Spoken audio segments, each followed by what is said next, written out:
ඔන්න අද මම ගෙනාවා ක්‍රෙඩිට් කාඩ් එකක් හරි එහෙමත් නැත්නම් ඩෙබිට් කාඩ් එකක් හරි පාවිච්චි කරලා ඔන්ලයින් ගෙවීමක් කරන්නේ කොහොමද කියලා දෙන වීඩියෝ එකක්. ඉතින් මේ ක්‍රෙඩිට් කාඩ් එකක් හරි එහෙමත් නැත්නම් ඩෙබිට් කාඩ් එකක් හරි පාවිච්චි කරලා ඔන්ලයින් ගෙවීම් කරන්න පුරුදු වුණොත් ඔයාට මේක හරිම ලේසි. මොකද ඔයා දන්නවා ඇති ලංකාවේ ලයින් බිලක් හරි වතුර බිලක් හරි ඒවත් නැත්නම් වෙන ආහාර බිලක් හරි ගෙවන්න ගියාම ඔයාට ලොකු පෝනින් වල ඉන්න සිද්ධ වෙනවා. ඉතින් ඔයා මේ ගෙවීම් ඔන්ලයින් කරන්න පුරුදු වුණොත් ඔයාට ඔයාගේ කාලය තා විශාල වශයෙන් ඉතුරු කරගන්න පුළුවන්. කාලය විතරක් නෙමෙයි අදාළ තැනට යන ප්‍රවාහන වියදම පවා ඔයාට අඩු කරගන්න පුළුවන්. මොකද මම දැකලා තියෙනවා ක්‍රෙඩිට් කාඩ් එකක් හරි ඩෙබිට් කාඩ් එකක් හරි සාක්කුවේ දාගෙන බිල් ගෙවන්න කිලෝමීටර ගාණක් යන මිනිස්සු මම දැකලා තියෙනවා. ඉතින් ඒ අයට මේ ක්‍රමයට මොරු වුණොත් එයාගේ කාලය ශ්‍රමය වගේ මුදලක් විශාල වශයෙන් ඉතුරු කරගන්න පුළුවන්. ඉතින් අද වීඩියෝ එකකින් මෙහෙම ක්‍රෙඩිට් කාඩ් එකක් හරි එහෙමත් නැත්නම් ඩෙබිට් කාඩ් එකක් හරි පාවිච්චි කරලා ඔන්ලයින් ගෙවීමක් කරන්නේ කොහොමද කියලා මම සරලව ඔයාලට කියලා දෙනවා. ඉතින් ක්‍රෙඩිට් කාඩ් එකක් හරි එහෙමත් නැත්නම් ඩෙබිට් කාඩ් එකක් හරි භාවිතා කරලා අපිට ඔන්ලයින් ගෙවීමක් කරන්න සිද්ධ වෙන්නේ බහුල වශයෙන් මෙන්න මේ වගේ අවස්ථාවල. ඔයා shopping කරද්දී එහෙමත් නැත්නම් බිල් ගෙවන්න. ඉතින් ඔයා shopping කරන කෙනෙක් නම් ඔයාට බඩු බාණ්ඩ පියදී ගන්න, games things වගේ දේවල් ඔන්ලයින් download කරගන්න, ඒ වගේම booking services වලට ඔයාට මේ online payment පාවිච්චි කරන්න පුළුවන්. ඒ වගේම ඔයා බිල් ගෙවන කෙනෙක් වුණත් ඔයාට මේ online payments පාවිච්චි කරන්න පුළුවන්. විශේෂයෙන්ම මාසික බිල් ගෙවන්න ඔයාට මේ ක්‍රමය යොදා ගන්න පුළුවන්. ඒ වගේම ඔයා මාසයක් ගානේ ගෙවලා ගන්න subscribing services තියෙනවා නම් ඔයාට ඒවටත් මේ online payments පාවිච්චි කරන්න පුළුවන්. ඉතින් අපි බලමු ක්‍රෙඩිට් කාඩ් එකක් හරි ඩෙබිට් කාඩ් එකක් හරි පාවිච්චි කරලා ඔන්ලයින් භාණ්ඩයක් මිලදී ගන්න කොහොමද කියලා. ඉතින් මම කියාවේ දරස් කියන වෙබ්සයිට් එකට මේ දරස් කියන වෙබ්සයිට් එකෙන් මෙන්න මේ ෆෝන් එක මිලදී ගන්න තමයි දැන් මම යන්නේ. ඉතින් මෙන්න මේ ෆෝන් එකේ අයිකන් එක උඩ ක්ලික් කරාම මම අරගෙන ගියා මෙන්න මේ වගේ පේජ් එකකට. මේ පේජ් එකේ තියෙන මේ ෆෝන් එක ගැන සියලුම විස්තර ඉතින් මම ඒවා කියවන බලලා දැන් මේ ෆෝන් එක මිලදී ගන්න තමයි යන්නේ. ඉතින් මෙතන මේ පහලින් අහනවා ඔයාට මේ ෆෝන් කීයක් ඕනද කියලා. ඉතින් මට ඕන වෙන්නේ එකයි. ඒ හින්දා මම එකක් කියන එක මෙතන සිලෙක්ට් කරලා මිලදී ගන්න තමයි යන්නේ. ඉතින් ඊළඟට මම කරන්න ඕනේ මෙන්න මේ buy now කියන ඔප්ෂන් එක සිලෙක්ට් කරන එක. ඉතින් මේ buy now කියන ඔප්ෂන් එක සිලෙක්ට් කරාට පස්සේ මාව මෙන්න මේ වගේ පිටුවකට අරගෙන ආවා. ඉතින් මම කලින් මේ දරස් එකේ රෙජිස්ටර් වෙලා නැති හින්දා මෙන්න මේ වගේ තොරතුරු ටිකක් මගෙන් අහනවා. ඕඩර් එක ප්ලේස් කරන්න කලින් මගේ නම මොකක්ද? ඇඩ්‍රස් එක මොකක්ද? මොබයිල් නම්බර් එක මොකක්ද? ඒ වගේම මගේ ඇඩ්‍රස් එක ලේසියෙන් හඳුනා ගන්න පුළුවන් ලෑන්ඩ්මාර්ක් එකක් තියෙනවා නම් ඒක මොකක්ද? පළාත මොකක්ද? නගරය මොකක්ද? ඒරියා එක මොකක්ද? මේ වගේ තොරතුරු ටිකක් අහනවා ඕඩර් එක ප්ලේස් කරන්න කලින්. ඉතින් මේ තොරතුරු ටික එන්ටර් කරලා මෙන්න මේ සේව් කියන ඔප්ෂන් එක දුන්නම පස්සේ අපිට පුළුවන් ඕඩර් එක ප්ලේස් කරන්න. ඉතින් ඕඩර් එක ප්ලේස් කරන්න ඕන හින්දා මම මෙතන තියෙන මේ ප්ලේස් ඕඩර් කියන බටන් එක ක්ලික් කරා. ඒක ක්ලික් කරාම සාමාන්‍යයෙන් අපි පේමන්ට් ගේට්වේ එකට අරගෙන එනවා. මෙන්න මෙතනදී තමයි අපි ක්‍රෙඩිට් කාඩ් එක හරි ඩෙබිට් කාඩ් එක හරි භාවිතා කරලා පේමන්ට් එක කරන්නේ. ඉතින් අපි ඔන්ලයින් පේමන්ට් එක කරන හින්දා මේ pay online කියන එක තමයි සිලෙක්ට් කරන්නේ. මෙන්න මෙතනදී වැදගත් දෙයක් අහනවා. ඒගොල්ලෝ අහනවා මම මේ ඔන්ලයින් පේමන්ට් එක කරන්න භාවිතා කරන කාඩ් එක Visa කාඩ් එකක්ද?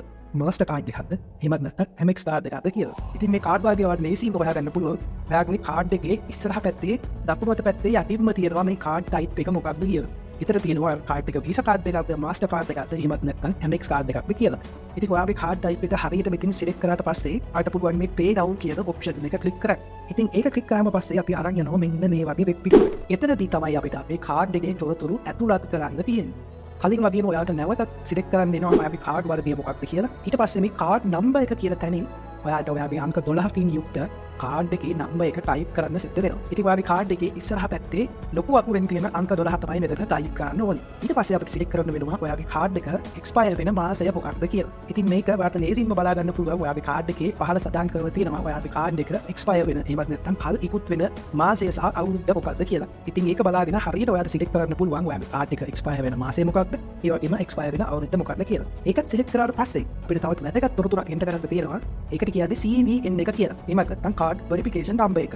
මේක තියෙන්නේ ඔයාගේ කාඩ් එකේ පිටිපස්සේ ඔයාගේ අස්සන දාන තැනට දකුණු පැත්තෙන් තියෙන අංකය තමයි අපි මේ CVN එක කියලා කියන්නේ. ඉතින් මේ CVN නම්බර් එක ඔයාට මෙතන ටයිප් කරන්න සිද්ධ වෙනවා. සමහර කාඩ් වල මේක අංක 3ක් වෙන්න පුළුවන්. සමහර කාඩ් වල මේක අංක 4ක් වෙන්න පුළුවන්. ඉතින් මේ තොරතුරු ටික නිවැරදිව එන්ටර් කරාට පස්සේ ඔයාට පුළුවන් මේ pay කියන බටන් එක ක්ලික් කරන්න. මේ pay කියන බටන් එක ක්ලික් කරාට පස්සේ මේ අනුදුරුව තහවුරු කරන්න ඔයාට OTP එකක් එහෙමත් නැත්නම් one time password එකක් එවන්න ඔප්ෂන් එක මොකක්ද කියලා ඒගොල්ලෝ අහනවා. එතනදී අහන දේ තමයි මේ OTP එක ඊමේල් එකක් කරා එවන්නද එහෙමත් නැත්නම් ඔයාගේ ෆෝන් එකට මෙසේජ් එකක් කරා එවන්නද කියලා තමයි මෙතනින් අහන්නේ. ඉතින් අමතක කරන්න එපා මේ මොබයිල් නම්බර් එක වෙන්නේ ඔයා කාඩ් එක ලබා ගන්න බැංකුවේ කාඩ් එක ලබා ගත්තී මේ කාඩ් එකට ලින්ක් කරලා තියෙන මොබයිල් නම්බර් එකට තමයි මේ OTP එක ඉන්නේ. ඉතින් ඒ හින්දා ඔයා කාඩ් එක ලබා ගත්ත බැංකුවට ලබා දීලා තියෙන දුරකථන අංකය සඳහන් පෝල් දෙක ඔයාට මේ වෙනකොට ඔයාගෙන් අම්බ තියෙන්න ඕනේ. ඉතින් බහුලව භාවිතා කරන්නේ මේ SMS ක්‍රමයෙන් හින්දා ඔයාට පුළුවන් SMS සිලෙක්ට් කරලා එතකොට ඔයාගේ ෆෝන් එකට මෙසේජ් එකක් විදිහට එයි. OTP වීමත් නැත්නම් one time password එක මොකක්ද කියලා. ඉතින් ඔයාලට ඊළඟට කරන්න තියෙන්නේ ඒක බලාගෙන හරියට විතර ටයිප් කරන එක. ඉතින් ඒක ටයිප් කරලා මේ confirm කියන බටන් එක press කරපු ගමන් ඔයාගේ කාඩ් එකකින් දාලා මුදල අඩු වෙලා ඔයාගේ order එක confirm වෙනවා. ඉතින් ඕක තමයි සරලවම කාඩ් එකක් හරහා ලේසියෙන්ම online payment එකක් කරන්න විදිය. ඉතින් අපි මෙතන කිව්වේ භාණ්ඩයක් මිලදී ගන්න මේ කොහොමද කියලා. ඔයා බිල් එකක් ගෙවනකොට ඔයාලට කරන්න තියෙන්නේ මේ ක්‍රමය තමයි ඔයාලට කාඩ් ටයිප් එක තෝරලා කාඩ් එකේ තොරතුරු ටික හරියට එන්ටර් කරලා බිල ගෙවන වාඩි තීරචන හරියට දාලා මේ OTP එක හරියට එන්ටර් කරන එක විතරයි ඔයාලට කරන්න තියෙන්නේ. එතකොට ඔයාගේ කාඩ් එකෙන් අදාළ මුදල අඩු වෙලා ඔයාලට ගෙවීම කරන්න අවශ්‍ය වෙන පාර්ශ්වයට ඒ මුදල යනවා. ඉතින් ඔන්න ඔෆ තමයි ලේසියෙන්ම ක්‍රෙඩිට් කාඩ් එකක් හරි ඩෙබිට් කාඩ් එකක් හරි පාවිච්චි කරලා online payment එකක් කරන්න විදිය. ඔයා කිව්වට පිළිගන්න පෞද්ගලික අවුරුදු ගානකටම මම බිලන් ගෙවන්න කිසිම ආයතනයකට තින්නේ ඔන්ලයින්ම තමයි පේමන්ට් කරන්නේ. ඒක මට සෑහෙන වාසි.